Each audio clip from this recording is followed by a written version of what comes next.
Private तालीमी इदारे दस्तगाहें हैं या फिर माफिया, अवाम इस बारे में क्या कहते हैं? पेंसिल रबड़ सब अपने पास से लें। तालीम का बिल्कुल मेयार इन्होंने खत्म कर दिया। यूनिफॉर्म पूरा पाकिस्तान में बिक रहा है, स्कूल के बैग पूरा पाकिस्तान में बिक रहा है। ये थोड़ी कि किताबें भी वहीं से लो।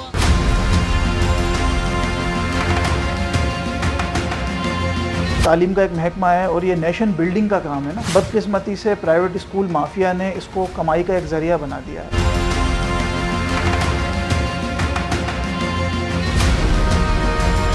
जो एजुकेशन दे रही हो और एजुकेशन पहुंचा रही हो, इल्म की रोशनी पहुंचा रही हो, वो माफिया हो ही नहीं सकती।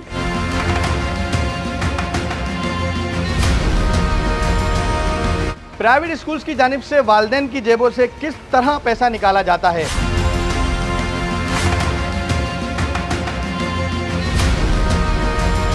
कोर्स लेना है तो हमसे लेंगे, पब्लिशर्स के साथ इनकी सेटिंग होती है। अगर आपको जो है वो इवन स्टेशनरी लेनी है आप हमसे लेंगे। यूनिफॉर्म लेना है, यूनिफॉर्म माफिया के साथ इनकी सेटिंग है।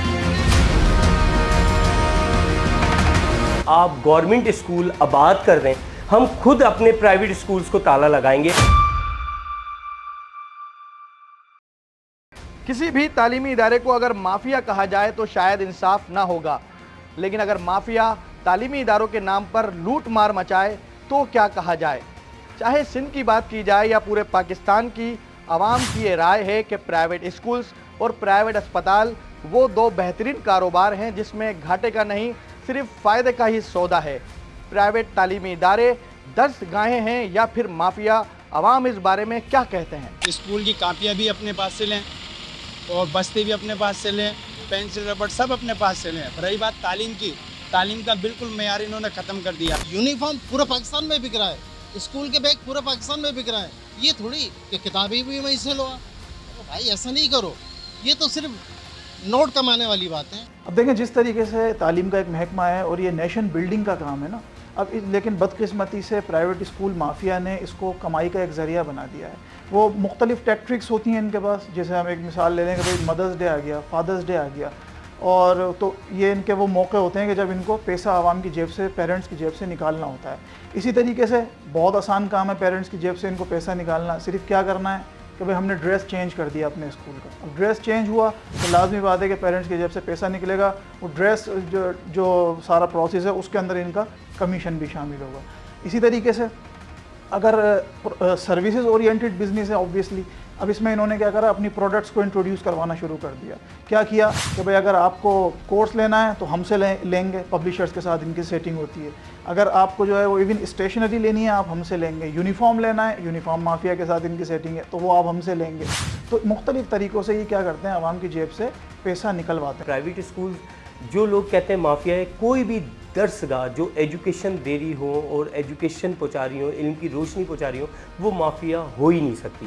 तो ये क्वेश्चन मेरी नज़र में बहुत गलत है और जो लोग ये सोचते हैं वो बहुत गलत सोचते हैं। बिल्कुल ऐसा है, कुछ स्कूल्स ऐसे करते हैं जो वो उनका यही होता है कि जो चीज़ मिलनी है वो सिर्फ स्कूल से मिलनी है। फिर वो ऐसे ही होता है जैसे कि आप अगर डॉक्टर की मिसाल लें, कोई अगर वो टैबलेट अगर वो रेफ़र करता है, कोई लिखता है, तो वो सारी जगह पूरे शहर में ढूंढ लेता, नहीं मिलती। लेकिन उसके बराबर में अगर कोई मेडिकल स्टोर होता है तो वहाँ से वो इजीली टैबलेट मिल जाती है।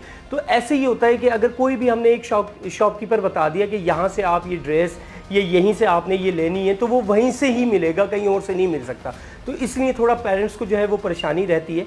लेकिन इसका कतई ये मतलब नहीं है कि तमाम स्कूल जो है इस चीज़ को फॉलो कर रहे हो। रूल्स के हिसाब से जो प्राइवेट रूल्स है 2005, उसमें है कि स्कूल अपने इंस्टीट्यूट से कोई भी study material, study pack, uniform, जो भी रिलेटेड चीज़ें बच्चों के साथ, स्टूडेंट्स के साथ, वो वहाँ पर ख़रीदो फ़रोख्त उसके ऊपर कम्प्लीटली बैन है। जैसे ही एकेडमिक सेशन स्टार्ट होगा अगस्त से, तो हम उस बारे में नोटिफिकेशन भी करते हैं, और जैसे ही कोई कंप्लेंट रिसीव होती है तो देन एंड देयर हम वहाँ पर स्कूल में विज़िट करते हैं और उसको वहीं के वहीं स्टॉप करते हैं। ओपन मार्केट है परचेजिंग के लिए, जिसके लिए हम नोटिफिकेशन राइटिंग में देते हैं, और इसी तरीके से 10% भी कंप्लाई है। प्राइवेट स्कूल्स की जानिब से वालिदैन की जेबों से किस तरह पैसा निकाला जाता है? अगर यूनिफॉर्म लेना है तो हमारे ही बताए गए यूनिफॉर्म सेंटर का रुख किया जाए। अगर कोर्स ख़रीदना है तो हमारी ही मनपसंद दुकान से ख़रीदा जाए। स्कूल के काउंटर पर पेंसिल, रबर और किताबों पर चढ़ाने वाला कवर दस्तयाब होगा। इन तमाम तर मनमानियों पर महकमा तालीम के अफसरान या तो खामोश तमाशाई दिखाई देते हैं या फिर ये तासुर दिया जाता है जैसे वो भी इस सब में हिस्सेदार हों। अच्छा देखें, बदकिस्मती से हमारे जो प्राइवेट टीचर्स हैं ना, उनका हाल बहुत बुरा है। उसका अंदाज़ा आप इस बात से लगा लें कि ये एक टीचर हुआ, उसने अपनी तालीम मुकम्मल करी, अब वो आता है इनके पास नौकरी के सिलसिले में। अब जब वो इनके पास आता है तो वो अपनी CV जब करता है तो ये उसको हायर करते हैं। हायर करने के बाद ये उसको हायर करते हैं अगस्त और सितंबर के मंथ में, और ये हायरिंग चलती रहती है दिसंबर एंड जनवरी तक। अच्छा, उसके बाद ये क्या करते हैं, सेशन अपना ऑफ कर देते हैं फरवरी के लास्ट में या मार्च के मिड तक। जब ये अपना सेशन ऑफ करते हैं तो उसको कह देते हैं कि भाई ठीक है, आपकी जॉब यहीं तक थी, अब आप 4 महीने घर बैठेंगे। यानी उसका जो सेशन होता है वो 6 से 7-8 महीने तक मैक्सिमम होता है। 4 महीने वो टीचर अपने घर पे बैठता है। अब वो 4 महीने किस तरीके से अपने घर पे बैठ के गुजारेगा ये वो जानता है। ज़ाहिर है वो भी फैमिली को एक सपोर्ट करता है, उसके भी एक्सपेंडिचर्स हैं, उसको ज़ाहिर खर्च करने हैं, लेकिन वो इस काबिल नहीं होता। अच्छा, सबसे बड़ी बात जॉब इनसिक्योरिटी। जॉब इनसिक्योरिटी का आलम ये होता है कि 8 महीने जॉब करने के बाद उस टीचर को पता नहीं है कि अब जो नेक्स्ट सेशन स्टार्ट होना है कि मुझे बुलाया जाएगा या नहीं बुलाया जाएगा। क्यों? क्योंकि देखिए, बदकिस्मती से ऐसा होता है कि प्राइवेट टीचर्स की कोई एसोसिएशन भी नहीं है, यूनियन भी नहीं है जो उन्हें सपोर्ट करे। तो होता यह है कि ठीक है, यू मस्ट गो, आप जाएंगे, 50 पीछे और मज़ीद खड़े में आने के लिए। तो इस तरीके से ये टीचर का माशी इस्तेहसाल भी करते हैं। टीचर्स की जो सैलरीज हैं वो सैलरीज अच्छी तभी होंगी जब स्टूडेंट की फ़ीस अच्छी होगी। आप ये देखें, हमें रेंट अपने पास से भरने हैं, हमें यूटिलिटीज़ बिल्स अपने पास से भरने हैं, सारी चीज़ें। अगर इवन आप अक्सर ये सुनते कि जो है ना सोशल मीडिया के ऊपर एक जो है मैसेज जो है वो बहुत तेज़ी से घूम रहा होता है कि जून जुलाई की फ़ीसें जो है इन लोगों को नहीं लेनी चाहिए। जब बच्चे आते नहीं हैं तो ये फ़ीसें किस बात की लेते हैं, जैसे कि आप लोगों को पता है।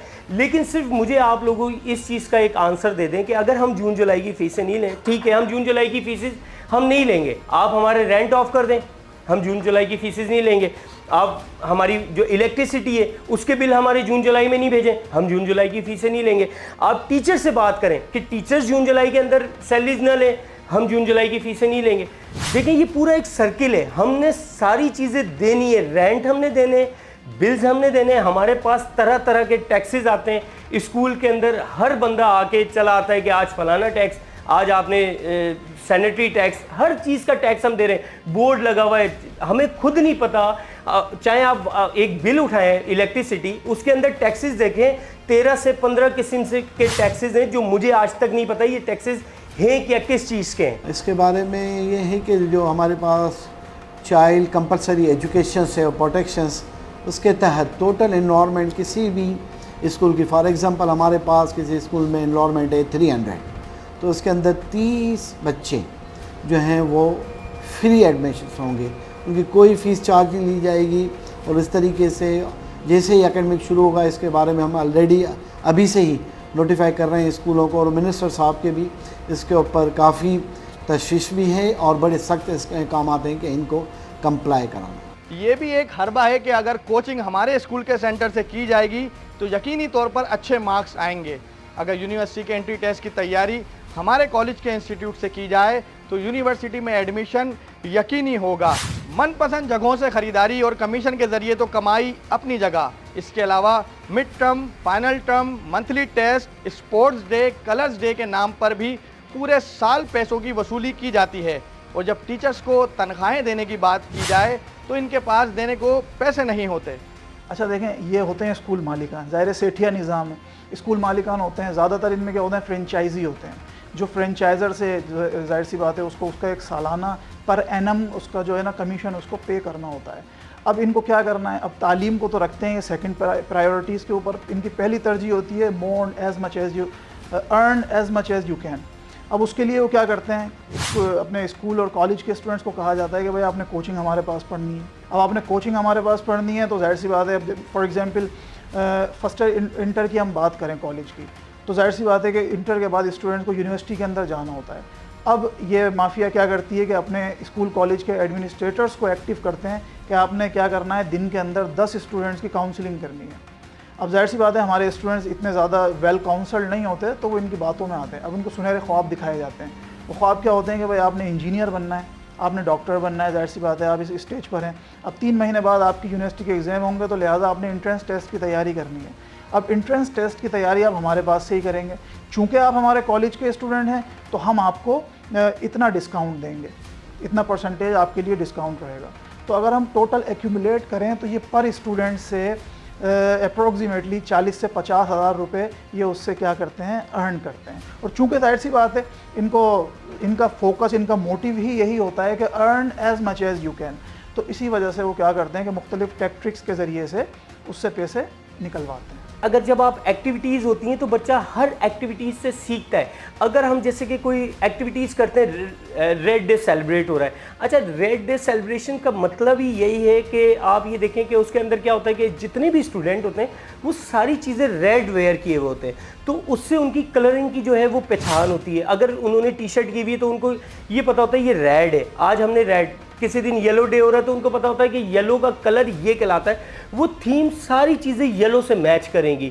तो उसी हिसाब से अगर कभी येलो डे सेलिब्रेट होता है तो उनको कह दिया जाता है कि आप कुछ फ्रूट ले आए येलो टाइप का ना, ताकि वो मैंगो, बनाना, जितने भी येलो फ्रूट्स होते हैं तो वो लेके आ जाते हैं। उसके अंदर पैसों का कोई कॉन्सेप्ट नहीं होता कि पेरेंट्स से हम पैसे लें। जैसे ही हमें पता चलता है कि कोई स्कूल अनरजिस्टर्ड है तो हम उसके ऊपर फ़ाइन भी करते हैं और उसको वहीं थ्रू असिस्टेंट कमिश्नर के उसको हम बंद करवा देते हैं, या उसको कुछ टाइम पीरियड देते हैं, क्योंकि वहाँ पर बच्चे पढ़ रहे होते हैं। एकदम से हम as a like shop seal नहीं कर सकते, क्योंकि बच्चे अगर वहाँ पर पढ़ रहे हैं 100-50, तो उनको मद्देनज़र रखते हुए हम स्कूल को टाइम देते हैं, पूरा टाइम फ्रेम देते हैं 15 डेज़ का, 20 डेज़ का, कि वो अप्लाई करें और हम विज़िट करके उसको एक फ़्लो में लेके आ जाते हैं रजिस्ट्रेशन करके। अवाम ये भी शिकवा करते हुए दिखाई देते हैं कि प्राइवेट स्कूल्स माफियाज हैं और इंतहाई भारी भरकम फीसिस वसूल करते हैं, लेकिन सवाल ये पैदा होता है कि इसके बावजूद वो सरकारी स्कूल्स में अपने बच्चों को तालीम क्यों नहीं दिलवाते।